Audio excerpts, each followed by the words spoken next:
Bom dia, igreja, a paz do Senhor. Leitura bíblica de hoje para a gente iniciar mais uma série nessa semana. A série dessa semana vai ser O que é ser pedra de tropeço? Ouvimos muito falar, não seja pedra de tropeço, não seja pedra de tropeço. Mas o que é ser pedra de tropeço para nós cristãos? O que significa isso? O que seria ser pedra de tropeço? Biblicamente falando, uma pedra de tropeço, ela vem do grego, vem da palavra escândalon. É praticamente um escândalo, mas não um escândalo positivo, né? Ao ponto de você olhar para uma pessoa, nossa, aquela pessoa tá um escândalo, tá um arraso, tá babado. Mas o escândalo do lado ruim, de causar mesmo uma coisa que não é boa para o evangelho. Não é apenas alguém que irrita o outro, é algo muito mais sério. É qualquer ação, palavra ou atitude que leva a outra pessoa a pecar, a esfriar na fé ou principalmente a rejeitar o evangelho. Pode acontecer duas formas principais. Para os convertidos, quando usamos a nossa liberdade de forma que fere a consciência de um irmão mais fraco, leva-o a cair em pecado ou desânimo. É o famoso eu sou crente, eu posso todas as coisas, eu tenho liberdade.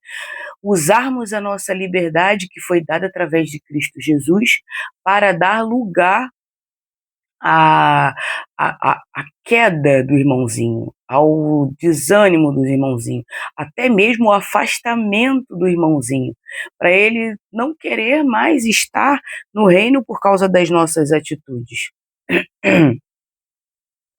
E para os não convertidos, quando o nosso testemunho gera hipocrisia, quando falamos de amor, mas agimos com ódio e desonestidade. A gente cria uma barreira entre a pessoa e Cristo. É como se fosse assim, fulana serve a Jesus, poxa, mas fulana é tão errada, faz tudo tão errado. Ela fala que é de Jesus, mas na verdade não, o chassi não está batendo com a placa, sabe? É basicamente isso. Aonde as minhas atitudes não condizem com o evangelho, com Jesus. E as nossas perguntas nesses momentos devem ser o quê? Será que eu estou sendo pedra de tropeço no dia de hoje para alguém? Será que alguém está se desviando por minha causa? Será que alguém não vem para Cristo por minha causa, por eu ser a pedra de tropeço na vida dele? São perguntas que devemos responder a nós mesmos no nosso íntimo. Atitudes que nos tornam pedras de tropeço. Hipocrisia, exigir santidade dos outros, mas viver em pecado oculto, ou ser desonestos em nossas vidas, seja num gato que eu boto na minha energia, seja uma conta que era para vir um valor e eu não falo para outra pessoa que o valor está mais baixo, seja dentro de um supermercado onde eu faço coisas que não condizem com o evangelho, vai diversas coisas, né? Desonestidade, eu acho que pega aí um caminhão de possibilidades de fazer o erro. Todas as vezes que eu me digo que eu sou santo, a hipocrisia, né? Digo que eu sou uma coisa, condeno você por essa coisa, mas na verdade dentro do meu íntimo eu estou fazendo. Isso é hipocrisia. Ficar exigindo santidade do outro, sendo que eu mesma, nas minhas atitudes, na minha vida, levo tudo de forma ruim e pejorativa. Legalismo e julgamento. Criticar roupas, gostos ou costumes não essenciais de forma dura, afastando pessoas da graça. Ou seja, a irmãzinha foi com uma vestimenta e eu critiquei de forma rude, porque você alertar um irmão referente a um certo vestimento, a uma certa atitude, nós temos a obrigação, como irmã mais velha, de fazer isso. de irmãos mais velhos de fazer isso. Nós temos sim que mostrar aonde está o erro, mas de forma branda, suave, não negligenciando o evangelho, trazendo talvez até mesmo um estudo, mostrando para ela como é a vestimenta que a gente usa na igreja. A congregação que eu faço parte não tem um padrão de roupa, mas a gente entende que devemos nos vestir com ordem e decência, que é isso. Você não vê Jesus botando um biquíni ou Maria botando um biquíni e indo para a igreja. Você não vê um ato, eu não consigo imaginar, até porque naquela época era um contexto completamente, como é que eu posso dizer, mais rígido. Mas você não vê na história da igreja esse tipo de vestimenta. Uma mulher colocando, insinuando o seu corpo para outra pessoa, né? Porque a gente está dentro de uma igreja onde muitas pessoas elas têm problemas sexuais, problemas com álcool, problemas com diversos tipos de coisa. A igreja ela é um exército, porque recebe membros para lutar contra as obras do mal, mas também é um hospital, ao qual precisamos lutar contra os nossos próprios desejos, nossas próprias vontades, nossos próprios medos, e é isso. Mas, como eu disse, a gente pode sim chegar e falar com as irmãs ou com uma irmã, chegar para ela e conversar com ela, irmã, ó, essa roupa aí não está muito legal não, vamos tentar botar uma roupinha, olha como é que as outras irmãs se vestem aqui, procura se manter nesse padrão, vamos tentar melhorar, botar um pouco mais de roupa para não aparecer tanto o decote da sua roupa e tal, né? E é isso. O uso egoísta da liberdade, fazer coisas que a Bíblia não proíbe explicitamente, como beber álcool ou ir a certos lugares, mas fazê-lo na frente de alguém que luta contra os vícios ou tem a consciência sensível, induzindo ao erro. Esse ponto aqui é um ponto muito forte, porque a gente acha que por termos a liberdade em Cristo Jesus, podemos fazer qualquer coisa, podemos agir de qualquer jeito, de qualquer modo, sendo que não funciona dessa forma. Nosso papel é ajudar e não fazer com que a pessoa retroceda, mas que a pessoa continue avançando. Se eu sei que um irmãozinho tem problema com álcool, eu não vou de forma nenhuma, mesmo eu tendo a liberdade para beber, eu não vou de forma nenhuma beber álcool na frente dele, que é para desviar a atenção dele de Cristo Jesus. Pelo contrário, eu vou ajudar esse irmão cada vez mais, vou estar ali orando junto com ele, porque esse é o nosso papel. Eu devo olhar o meu irmão como a pedra mais fraca, mais frágil, que eu preciso ajudar. Assim como meu irmão, ele precisa também me olhar como uma pedra mais frágil, mais sensível, e preciso de ajuda. Todos nós precisamos de ajuda. Não é porque o meu pecado é diferente do seu que eu sou menos pecadora do que você. De forma nenhuma. O nosso pecado, por ser diferente, a gente tem que combater juntos. Você me ajudando e eu te ajudando. E assim a gente vai subindo para o reino. Por isso que Cristo Jesus deixou a igreja, senão ele deixaria cada pessoa, cada um por si, Deus por todos e está tudo bem. Não, a igreja, como um corpo, temos o papel fundamental de um ajudar o outro. Para quê? Nos momentos da minha fraqueza, eu ter irmãos para me ajudar em oração, e nos momentos de fraqueza dos meus irmãos, eu estar ali presente para ajudar os meus irmãos. E é isso. Vocês conseguem entender? O egoísmo referente à liberdade? Ah, eu vou comer tal carne porque eu vou. Por exemplo, é Páscoa. Tem pessoas de outras religiões que elas não comem carne em sexta-feira, quinta-feira santa. da paixão de Cristo. Não comem. Eu, por amor a essas pessoas, eu me abdico de comer carne, mesmo sabendo que eu tenho a liberdade para isso, eu me abdico de comer carne, por quê? Em prol de um dia essa pessoa se tornar irmão em Cristo e assim a mente dele abrir e a gente conseguir explicar para ele o porquê que Jesus morreu e não tem isso. Isso na Bíblia não existe. Mas, se ele ainda acredita nisso, por que que eu não posso me abdicar da minha carne um dia, sendo que na quarta-feira de carnaval eu posso comer a carne que for, ou no Natal eu posso comer o Chester que for? Vocês conseguem entender? É desse jeito que Jesus quer que a gente haja. Não que a gente seja uma pedra. Olhar para a cara da pessoa, deixa de ser besta, ficar comendo aí é, peixe num dia, isso aí não vai te santificar, que te santifica é Jesus Cristo. Nós entendemos isso, mas temos que ter respeito por aqueles que entendem e que aquilo ali faz parte da cultura, da crença daquela pessoa. E é isso que nos faz ter a maturidade espiritual em Cristo Jesus. Entende?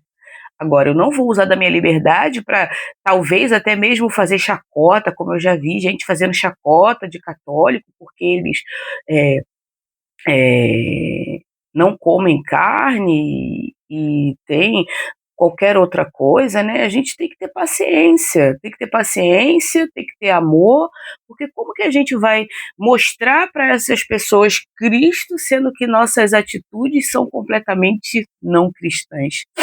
Eita Deus! Calma, tá? Vai devagar. Fofoca e divisão. Criar contendas na igreja que o desanime e o desanime novos convertidos. A fofoca é uma pedra de tropeço monstruosa que nos faz errar e faz o nosso irmãozinho também, que está em processo de cura e de libertação, errar também. Agora vamos para as nossas leituras bíblicas. Vamos começar com Mateus capítulo 18, versículo 6. Mas, se alguém fizer um destes pequeninos que creem em mim tropeçar, melhor lhe seria amarrar uma pedra de moinho no pescoço e se afogar nas profundezas do mar. Jesus aqui ele está falando sobre a humildade e a proteção aos mais vulneráveis na fé, ou os pequeninos. Nós estamos caminhando, buscando ainda um contexto de alicerçar a nossa fé. E se nós que já temos uma fé, mesmo que seja pequenininha, fizermos alguém que está se convertendo agora tropeçar, aqui Jesus ele é claro, amarra uma pedra de moinho, que é melhor amarrar a pedra de moinho. Para você ver, Jesus ele usa uma hipérbole, uma forma de enfatizar o quão ruim é você tirar um pequenino da fé, desvirtuar a fé de um pequenino. Mateus aqui quer passar a ideia da gravidade extrema de influenciar negativamente alguém que está começando a crer. A imagem da pedra de moinho indica que Deus leva muito a sério a nossa responsabilidade espiritual. Destruir a fé de alguém é um pecado severo diante do Senhor. Eu tenho pena de pessoas que usam do evangelho para dar lugar e fazer com que pessoas se desviem do caminho como o caminho do Senhor. Eu tenho pena porque a recompensa, meu irmão, minha irmã, a mão de Deus ela pesa. Eu já senti o peso por fazer coisas erradas, atitudes erradas. Eu já senti o peso. Coitada dessa pessoa que faz com que um servo de Cristo se desvie. Aqui Jesus ele usa a forma mais severa. É melhor você se matar, é melhor você tirar a sua vida do que você fazer tal coisa. Claro que Jesus não quer que você faça isso de forma literal, porque ele ainda dá tempo ainda do arrependimento, de você sentar com esses irmãos, ou com essa irmã, ou com esse irmão, e pedir perdão para eles. Entende? Jesus ainda dá ainda a possibilidade da gente se modificar, da gente transformar aquela situação ruim em algo proveitoso para o reino. Jesus ainda dá a chance. Aqui Jesus usa essa ênfase que é para dizer o quão ruim é o fato de você ter uma autoridade dada por Deus ou dada por você mesmo, seja um líder, seja uma irmã com mais tempo de igreja, a liberdade que Deus deu, Jesus deu para você, e você usar dessa liberdade para dar lugar à sua vontade, à sua necessidade. Abre teu olho, abre teu olho. Romanos capítulo 14, versículo 13. Portanto, deixemos de julgar uns aos outros. Em vez disso, façamos o propósito de não pôr pedra de tropeço ou obstáculo no caminho do irmão. A igreja de Roma estava dividida sobre questões secundárias, comidas, dias sagrados. E Paulo ele já vem dando pedrada já. Paulo ele ensina que o problema não é a comida em si, mas a falta de amor. Aqui Paulo quer passar que o amor é superior à nossa razão. Mesmo que você tenha razão teológica, que a Bíblia esteja dizendo, se você não tiver amor naquilo que você está instruindo, naquilo que você está fazendo, a sua atitude ela pode derrubar a fé do irmão. E a gente está errado. Ou seja, se agimos em conformidade com as escrituras sagradas, Deus vai estar junto. Mas eu tenho que ter consciência e entender que tem irmãos mais fracos na fé, e tem irmãos ainda neófitos na fé. Neófitos é o quê? Novos na fé. Irmãos que ainda precisam ainda de muito arroz com feijão, ainda com batata, com carne, para poder se fortalecer espiritualmente. Será que eu estou dando lugar ao erro quando eu me coloco nesse contexto da minha liberdade, né? Então aqui Paulo ele diz que a razão teológica, se a sua atitude derruba a fé do irmão, nós estamos errados, porque o amor ele tem que prevalecer. Sim, mas dentro da palavra. A palavra de Deus é o que nos move, é o que nos movimenta. E eu vou instruir esse irmão dentro da palavra, em amor. Quando eu instruo da minha própria vontade, do meu próprio entendimento, talvez o irmão não entenda. Mas se você mostrar nas escrituras sagradas, se você mostrar na Bíblia aquilo que você está querendo dizer, é o irmão que tem que saber que ele tem que estar em obediência. E é isso. 1 Coríntios 8, versículo 9. Tenham cuidado, porém, para que a liberdade de vocês não se torne uma pedra de tropeço para os fracos. Em Corinto, alguns cristãos comiam carne oferecidas a ídolos, sabendo que ídolos não existem.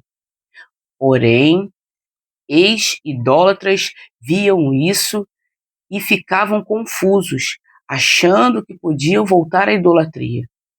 Paulo explica que o conhecimento envaidece, mas o amor edifica. O autor aqui, Paulo, ele quer dizer que sua liberdade termina quando começa a ferida na consciência do seu próximo. Ou seja, dentro desse contexto aqui de Coríntios, os irmãos lá, né, no primeiro século, eles estavam comendo carnes sacrificadas a ídolos. Então, aqueles novos cristãos lá, aqueles irmãos novos lá de Coríntios, que estavam vendo os cristãos comer essas carnes sacrificadas a ídolos, eles estavam olhando e estavam falando, não, se eles podem comer carne sacrificada, nós podemos continuar fazendo as nossas idolatrias, a gente pode continuar idolatrando as nossas imagens, os nossos deuses, a gente pode continuar fazendo, porque se eles comem carne sacrificada a ídolo, o Deus deles não tem separação, não tem distinção. E não é dessa forma. Quando a gente entende que a nossa liberdade fere a consciência do próximo, a ponto do próximo querer voltar para práticas antigas, aí é que mora o perigo. Aí é que a gente para. A gente sabe que os ídolos não existem. A gente sabe que não tem força nenhuma, que o poder está revelado em Deus e em Cristo Jesus. A gente sabe disso. Mas, em forma de amor, a gente se controla e não faz certas coisas para não pesar a consciência do outro. Entende? Mateus 23:13. Ai de vocês, mestres da lei, fariseus hipócritas. Vocês fecham o reino dos céus diante dos homens. Vocês mesmo não entram, nem deixam entrar aquele que gostariam de fazê-lo. Jesus confronta a liderança religiosa. A atitude deles, regras humanas, falta de misericórdia, não só afastavam de Deus, mas impedia que os outros conhecessem a Deus. O autor quer mostrar a religiosidade sem vida e sem amor. É o maior obstáculo para descrentes encontrarem a salvação. Aqui nesse contexto, Jesus ele está botando ali, ó, apontando que ele tinha autoridade para isso, né? Jesus era Deus. Ele tinha autoridade para apontar ali a hipocrisia que estava acontecendo no meio religioso. E hoje em dia, será que temos hipocrisia? Será que temos pessoas fechando o reino ao invés de abrir o reino para as pessoas se converterem, estarem com Cristo Jesus? Será que temos? Comenta aí, eu quero ver o seu comentário.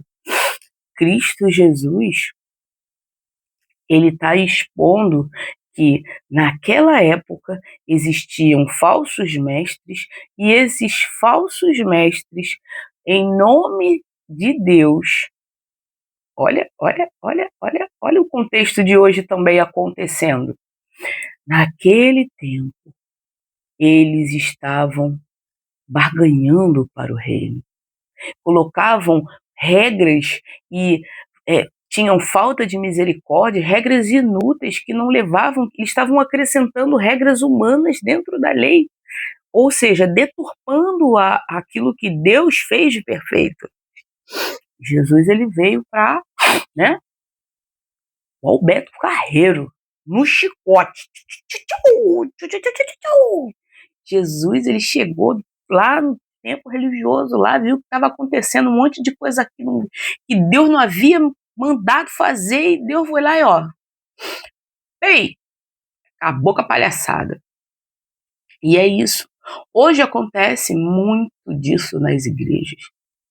Temos e vivemos num contexto religioso que, se você for em determinadas denominações, dá até nojo de entrar, porque não tem tudo, menos o evangelho.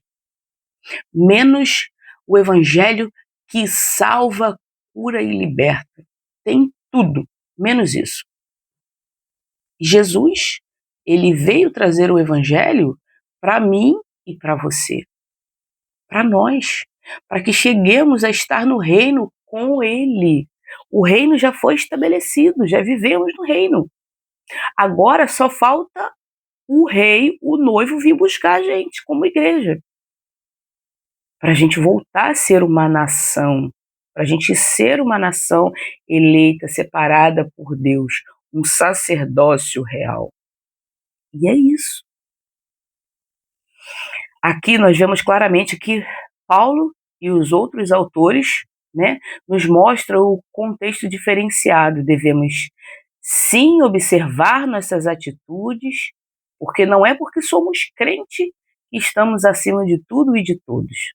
Até porque somos abaixo do nosso mestre e não temos o poder e a majestade de Deus. E não somos Deus, o ser como não nos coloca no lugar de Deus, não nos coloca como Deus, a ser Deus. Ou seja, no lugar de Deus, não somos mais do que ninguém. Em uma esfera, somos iguais a todos, somos iguais a todos. E Deus nos vê iguais. E eu devo ser uma ponte para o meu irmão, ou meu futuro irmão, não uma pedra de tropeço. Amém? Vamos orar? Paizinho amado e querido Deus, graças te damos por mais um dia que se chama hoje, Senhor. Graças te damos porque o teu amor é grande, a tua misericórdia é maior ainda. Obrigada, Pai, por nos mostrar que não podemos ser pedra de tropeço na vida dos irmãos. Precisamos sim, Senhor, ser alicerces, fundamentos do Senhor. E estejamos, Pai, enraizados na tua verdade, na tua palavra. Que a tua palavra seja o nosso alicerce. E que não venhamos, Pai, a ser pedras de tropeço na vida dos irmãos, na vida daqueles não crentes que ainda não conhecem a tua palavra. Que sejamos, Pai, pontes do teu evangelho, pontes do teu querer, pontes da tua verdade. Por favor, Paizinho. Hoje eu oro e já te agradeço em nome de Jesus. Amém.